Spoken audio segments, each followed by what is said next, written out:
Hey, how's it going? I hope you've been doing well. I know I've been off the grid. I've been super spotty on my online presence. So I wanted to sit down with you and just talk about the upcoming release, some of the behind the scenes stuff with me. And if you stay to the end of the video, I want to make this interesting. So I'll even tell you a deep dark secret about the Starmaps album that a lot of people don't know. So first and foremost, I think the biggest thing to jump in with is talking about our release strategy, because it's going to be a little bit interesting. Now, obviously we've got the pre-sale page up. And so if you haven't checked that out yet, you definitely want to go check that out and reserve a pre-sale copy. So those people are going to get the album the day it's released. I'm trying to get it out on like midnight that day. Or if you order a physical CD, I'm going to try to send it out early so that it can arrive to you by release day. And who knows, you might even get it early. But for everybody else, we're not going to be doing the traditional like dump the album on Spotify, iTunes, the rest of it. Instead, I want to release it track by track so that we can pitch it to Spotify. For those of you who don't know, every time you release a track to Spotify, you get to pitch them on your song. Whereas if you do a full album, you only get to pitch one song off the album. So in this case, we want to sort of drip the content out, and I feel like it helps people stay engaged longer. Whereas an album release, it's one big boulder in the pond, and then the ripples kind of settle. So now let's talk about the album itself. I am stoked about this. I get like giddy walking around listening to the demos because, you know, my whole life I've dreamed of making music. And obviously Dream Theater sets a really high bar, and they've been my favorite band. They're why I started writing music in the first place, 20 years ago now. So it's taken a long time. You know, maybe if I just wanted to do like 4-chord songs, it'd be easier. But it's taken me pretty much my entire life to get to this point where the music is this caliber. And I listen to these Prismatic demos and I'm like, this, you know, I'm not going to say it's Dream Theater quality, but I would say like maybe it's a band that could open for Dream Theater, right? It's in that realm, it's in that zone, and I'm really stoked about it.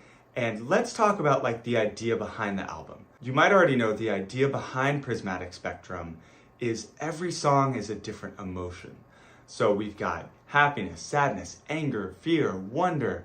We have like 9 different emotions on there. And then we kind of bookend it with a opener at the beginning and a finale at the end. So it's a really cool idea. I was excited about it. And it's funny because the Rush, the idea was to have every song be a different genre, right? Acoustic, punk rock, prog rock. But it's funny, the whole album ended up sounding cohesive, but kind of similar in style. It's all major key, pretty much, with a couple exceptions. It's very like happy and upbeat and melodic. This album, exploring the different emotions, led to way more variation in the different genres. So you have songs that are incredibly metal, like way more metal than I ever thought I'd go. You have like a super bombastic, larger than life, like 30 Seconds to Mars, U2 kind of song. You've got the acoustic moment, you've got like a sad Marillion kind of song. So there's so many different sounds that we explore. And I really cannot wait for you to hear what we've cooked up on this. And another thing I thought would be cool in terms of the style of the album would be to have it feel very live and very lifelike. So with Starmaps, we had a lot of arpeggiators, we had a lot of like gates, and we had a lot of synths and that kind of stuff. And we have some of that here, but I really wanted it to feel like this could be a live band playing. And so to that end, what I tried to do is not loop anything, right? I may have looped like a shaker part or something because part of the take got cut off, or I don't know.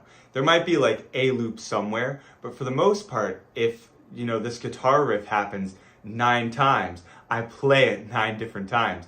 And then if it's triple tracked, well, I had to play it 27 times, right? So there's a lot of, I wanted it to feel live. I wanted those inconsistencies and those slight differences in how things are sung, right? I didn't loop the choruses. I sung each chorus. And then I'm having someone comp the vocals together for me because it's so time intensive, and I have a daughter now.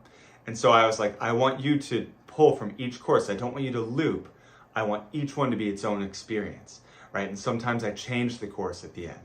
So this whole thing, I wanted it to feel lifelike. I wanted you to really hear the different colors in the music, right? And so I think it's a really neat experience. It was a cool way to track it. Obviously a lot more time intensive. And that's part of why this album has had such a long gestation period, for lack of a better word. And it's funny, the thing I think about is this album is older than my daughter. And what I mean by that is back in 2022, when we were around Vivi's due date, I was finishing up the bass parts for the album. So I had already started working on it back then, and some of the songs are as old as 2017. So all the way back in like the Rush era, I had this song idea called Summer Hymns, which I've held on to until now. And one of the takes in Summer Hymns was from the Starmaps recording session, which was cool. So, I had this demo, so I was like, well, I've got the mic set up, I'm tracking for Starmaps, let me throw down a take for Summer Hymns.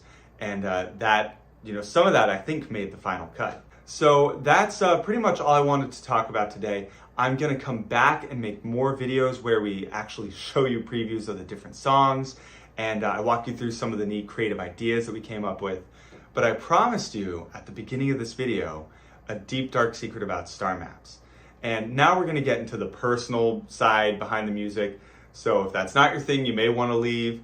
But I always like when artists can share a little bit about themselves. So with Starmaps, I was in a bad time of my life. I felt like nothing was really coming together. I was kind of in a dark place, and I think the album has a little bit of that darkness with the light kind of peering through. I just kind of felt like everything was in disarray. My job situation didn't make a lot of sense.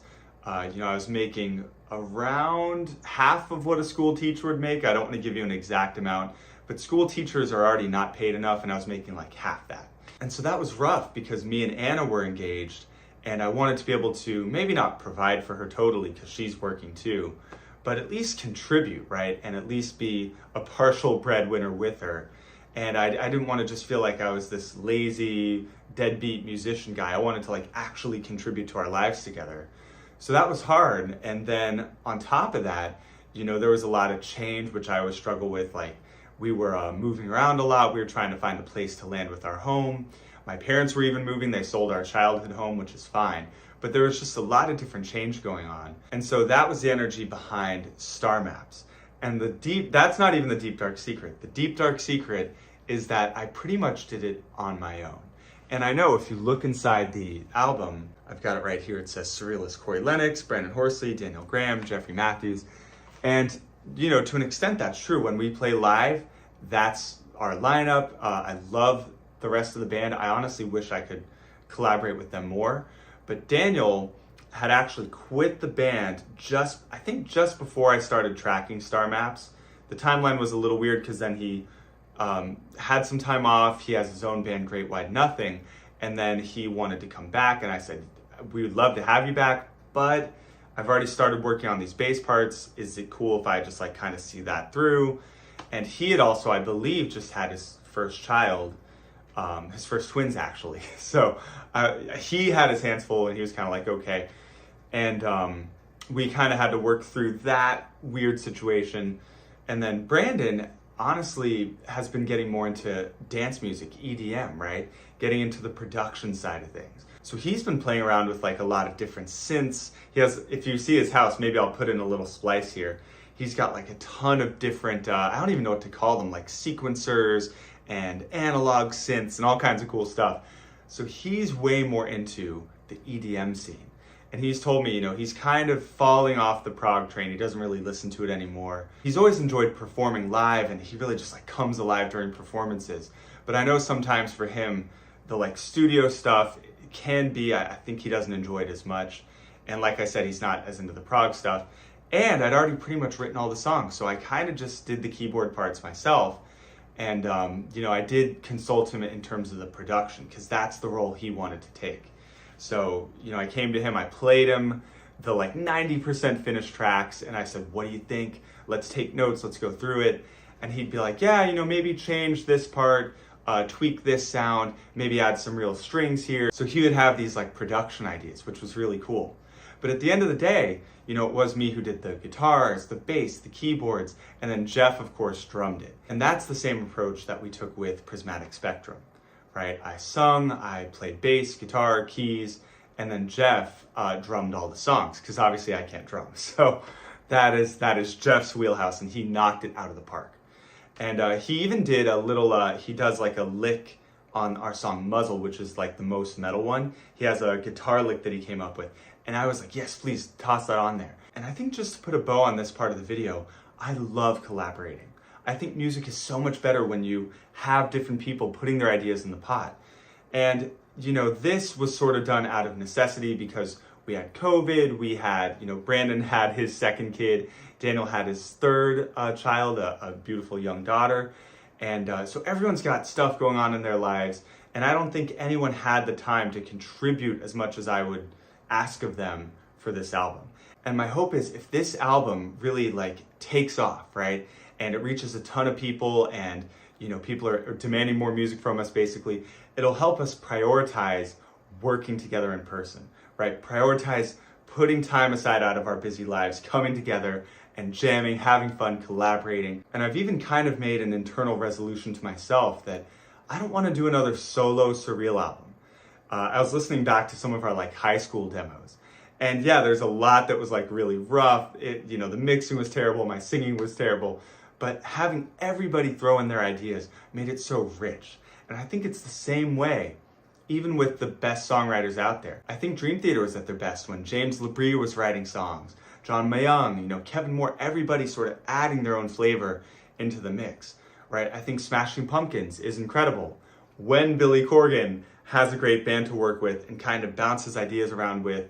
There's just something magical about it that a solo project doesn't always capture. And I think that's part of why when I finished Starmaps, I kind of just dropped it and then like ran and took a break from Surreal. I was like, here you go world, I'm peacing out. And I think the reason for that, maybe Anna said it best. You know, she said that before we got married, she knew I worked hard on music, but she had no idea how hard.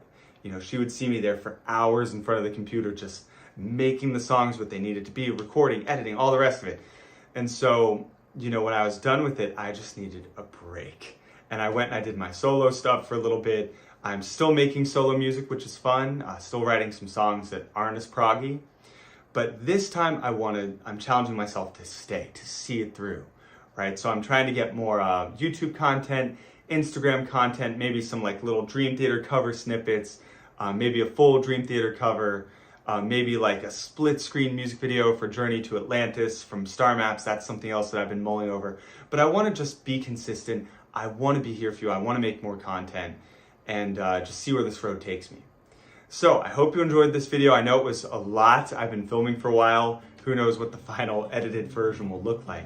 But I just want to wrap up by thanking you for watching this video and being connected with us on this journey.